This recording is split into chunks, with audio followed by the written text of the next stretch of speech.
everyone. I'm Camberley Bates. I am your host of Infrastructure Matters Insider Edition, and I am very pleased to welcome Rita Wouhaybi on our show.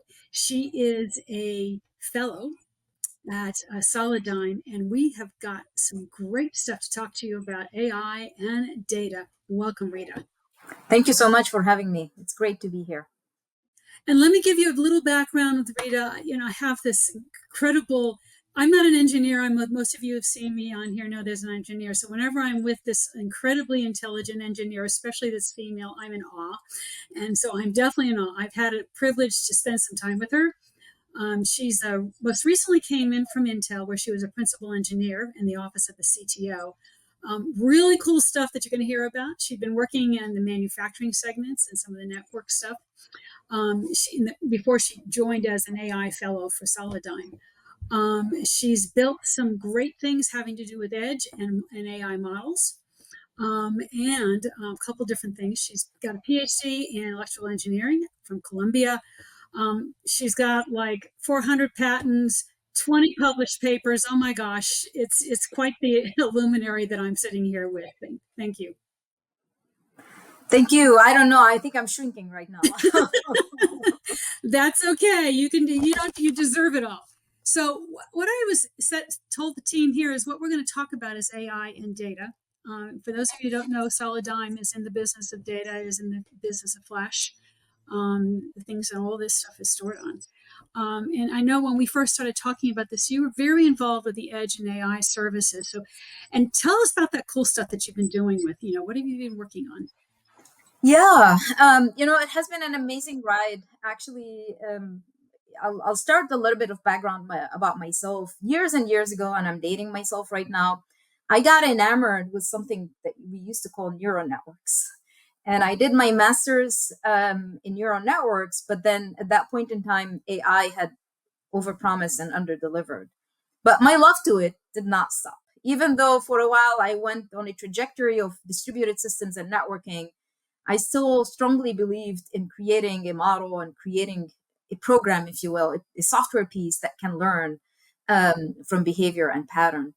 But none of that set me up to honestly serendipity and the last few years and what I have done. So when I at Intel moved to the Edge group and started working with customers, it was such an amazing experience, but also a humbling experience to figure out what it means to have all this data generated and try to extract value out of it. We did a lot of work with large manufacturing names like Audi Manufacturing. And we were lucky for these suppliers to actually trust us with a data set and ask us for help trying to find solutions for some of their business problems. So for Audi, the solution was actually very, very eye-opening. Every time I went to their factory, I would be in awe watching the robots. I was like that kid that you see, watching the washing machine spin and they can do it all day long. That was me watching these magnificent robots that they had programmed and the expertise behind it to build a car chassis from scratch. However, they were having problem in their welding process. They would apply welds to cars and some of those welds wouldn't take and they couldn't inspect them in real time on the line. Their inspection was an offline process, very costly, could not scale, included literally a lot of engineers coming in there with notebook and writing notes and trying to test one welding spot at a time. So being able to bring AI to a leader in manufacturing like Audi was honestly a huge privilege that we worked on. And we were able to, using the data set they shared with us, to inspect everything in line. And Audi scaled that solution worldwide and went public about it. That's why I'm able to mention them. They even patted me on the shoulder on LinkedIn, and we wrote some papers together, and there were videos produced and so on. But I learned a lot. I was very lucky because the learnings were amazing and opened my eye on what else can AI have an impact and solve real problems for real people, right? Whether it's assisting someone in their day-to-day job in a retail store or helping a health professional be able to do faster and better diagnostic, or going into manufacturing to produce, better products, protect the humans, and do all kinds of interesting business use cases. Wow. So, and that's kind of what we're going to be talking about is how we take this, I mean, your incredible knowledge base, and as a fellow now, or an AI fellow, in fact, at Solidigm, to talk about what is going on in terms of the preparation of data, Yeah. preparation for AI requirements, how it's processed. Because, yeah, it's great. The manufacturing is where the ultimately we understand is the inference engines and everything else is, but all this other stuff that's got to happen on the back side of it. So let's start there. Yeah. And I know I had the privilege of seeing you speak at a couple conferences. And on this topic, which is why I wanted you on here. So let's talk about what I've been calling the pipeline of data, Yeah. that gathering, the quantity, the data prep, etc. So what are you looking at, or what are the problems that you're seeing happening there? Yeah. It's a little bit ironic that I get paid by a storage company, but I am looking at ways of making the data more manageable and reducing it perhaps at some point. Because honestly, it all starts with the data. And today, if you look at the AI community, there are kind of two forks going in parallel, and both are unbelievably interesting. There is the LLM and all these foundation models that are getting created with amazing value and obviously have created a lot of traction for solving some of those use cases. But one thing you have to keep in mind is that these foundation models, these AI models that are very large and are crunching amazing amount of data, right? Data that we would not have imagined only a decade ago, and corpses of data. They are not super sustainable from a power, from a compute, from just even an operation perspective. So when someone creates a model that is whatever 120 billion parameters, and says, "Here you go, it's going to solve all those problems," that's great. But for some use cases, that's almost like me saying, "Hey, Camberley, let's go on a hike, but I'm going to bring this truck to use on the hike." Like, it doesn't make any sense. The trail is small. Like, so there is a second growing body of research from both academia and industry, and myself and my team are very focused on it, which is, instead of just dumping data brute force, saying, "Let me learn from these huge corpses of data," can we actually find automated way, not me, a data scientist who costs an arm and a leg sifting through the data and annotating it, but can we automate ways to know what data is valuable? And I'm going to give you an example in here that actually did hurt. It happened a few months ago before I left Intel. We were working with a customer that, for obvious reasons, I can't name.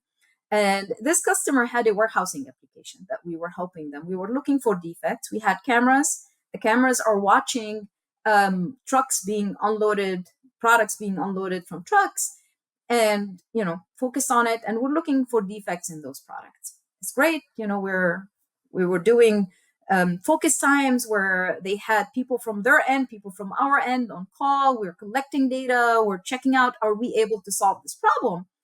And at some point, the model was getting more and more stable and generalized and converting and doing all the good things.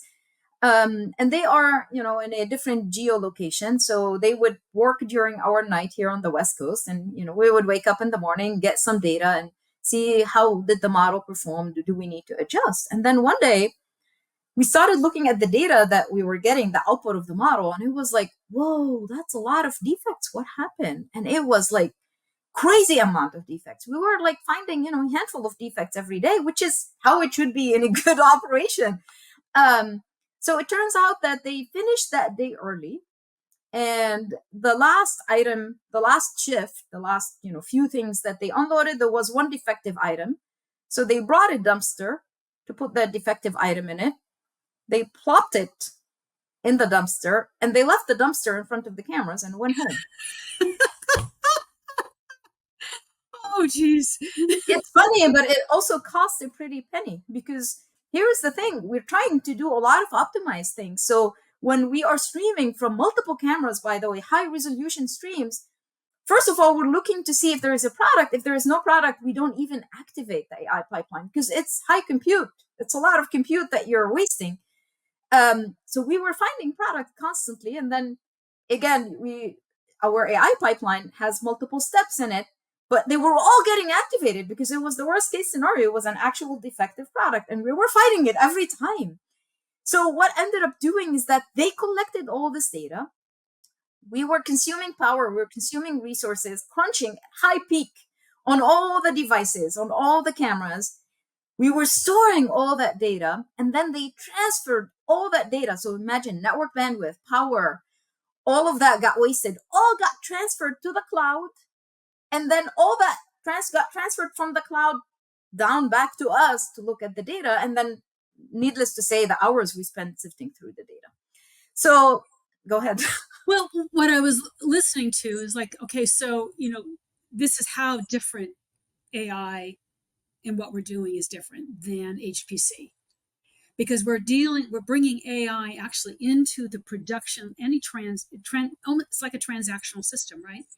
And so all the principles that we have for data management apply here in terms of speed, performance, Right. data protection, something called rollback, getting rid of bad data, Right.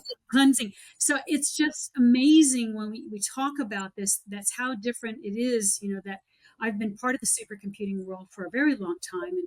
And people are asked, well, how is this different? It's because it's right in the middle of our systems and what we're doing, which is, it goes back to, some of the stuff that you guys are working on. So Exactly. Exactly. At the end of the day, the engineer in me, right, who strives for efficiency, hates to see those inefficiencies exist everywhere. Yeah. And honestly, they don't just exist at the edge. The inefficiencies of redundant data and data that looks very much alike exist in a lot of data sets. Yes. I mean, the exception could be things like, that seminal paper that came out of Google over a decade now of dogs versus cats, right? Identification. Yeah. Yeah, I think, the jury's out there. One year there are more dogs and the other year there are more cats. But overall, it's fairly balanced.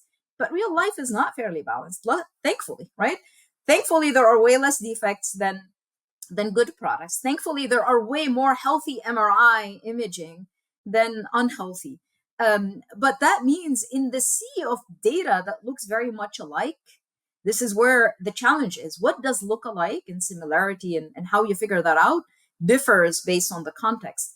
But that's a very exciting area in AI of saying, I want to start with interesting data rather than start with all the data. And as a result, that brings it back to data is what AI runs on and is very, very much like it makes sense to reach a point where we know we have achieved so much in AI and we are able to continue to achieve and mature it.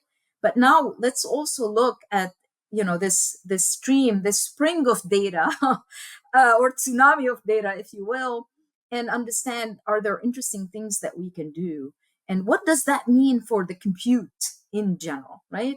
I mean, I looked up the other day because I was curious, right? And you mentioned that I have a PhD in EE in electrical engineering. And I remember back in the day when I took computer architecture, the von Neumann architecture was the golden standard. But if you think about it, that's changing. We are seeing more and more shift that has happened. Networking did that already, right? More intelligence moved into smart NICs and now DPUs and IPUs. And I think we're going to see the same happen towards the data, towards the storage and what it means to have intelligence there. Well, okay, so then let's cut to that because we've talked, broad range of topics here regarding the AI and specifically Solidigm. People, Solidym's in flash drives is like, okay, so what does that have to do with what you and Rita have been, myself and Rita have been talking about? It's like, okay, but it has a lot to do with it because as we've talked about and you've laid out very well, is that pipeline about building technology that deals with the storing of the items, builds with the training of the items, builds with the RAG of the items, builds with the inference of the items, etc. But kind of like, what are the areas that you can talk about right now that you're working on, or the vision that you're working on from Solidigm that would, people would be interested in hearing about? Yeah. First of all, I think the biggest one is that I don't see Solidigm as a flash and storage company. I see What? Solidigm as a player in the data pipeline, honestly. And I think for us, all of us, to succeed, we have to bring intelligence to the entire pipeline. It can't be that I'll just collect data blindly and then have to deal with it later, right? Mhm. That is going to go away, I think, as time goes on, and as enterprises start bringing some of these technologies in house. Enterprise AI and on-prem data centers and applications for big companies are on the rise. You mentioned it, LLMs and RAG and vector DB, because they want the goodness, but they don't want to expose their data. So it makes a lot of sense for us to start bringing some of that intelligence as part of our offering from Solidigm. So I am very excited actually to join Solidigm and start thinking about what it means to bring intelligence to the data itself, what it means to figure out how can be more sustainable. We already at Solidigm have been doing a great job, in my opinion, in both capacity as well as power and power consumption on the drive. And those two are top of mind for enterprises, for individuals, for the cloud operators, for the hyperscalers. And that is top of mind for us as well. But in addition to that, what does it mean to be part of that smart pipeline? How else can we offer our customers to protect their data, but also to be able to distill what of their data should be used for what? Because again, people are being crushed. Camberley, it is so easy these days to add sensors to your environment, whether it's a camera or a temperature sensor, or to enable, a controller to produce a lot of data in manufacturing, or MRI machines. These sensors are producing lots and lots of data, and the data honestly is crushing people. They don't know what to do with it. Mhm. They're too scared to delete it.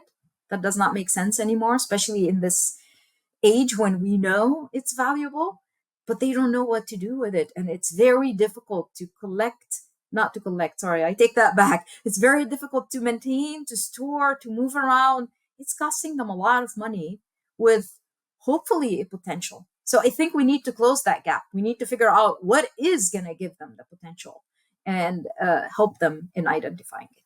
Yeah, and I know that you all, even just one of the little things about right now, you guys are shipping 61 terabyte drives.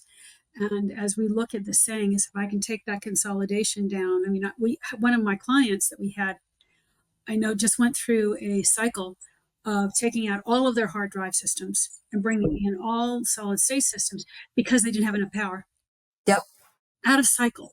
And it's like, Yeah. that's a really costly kind of thing, but that's what they needed to do. And we're seeing that as well with other places. Now that was Europe, mind you, not necessarily we're seeing in the United States as much, but definitely over there, that issue on power and what we're doing. I mean, that was even before the AI thing hit. Right. And so that gets pretty scary stuff. So, well, we have been here. We've been talking for about almost 20 minutes now. Rita, thank you so very much for joining Infrastructure Matters. This is the Inside Edition.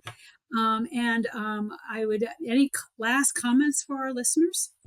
I would love to hear from your listeners, and whether they agree or disagree. I think it'll be a great conversation. I'm always open for an intellectual debate. So thank you so much for having me. This was a lot of fun. Thank you very much.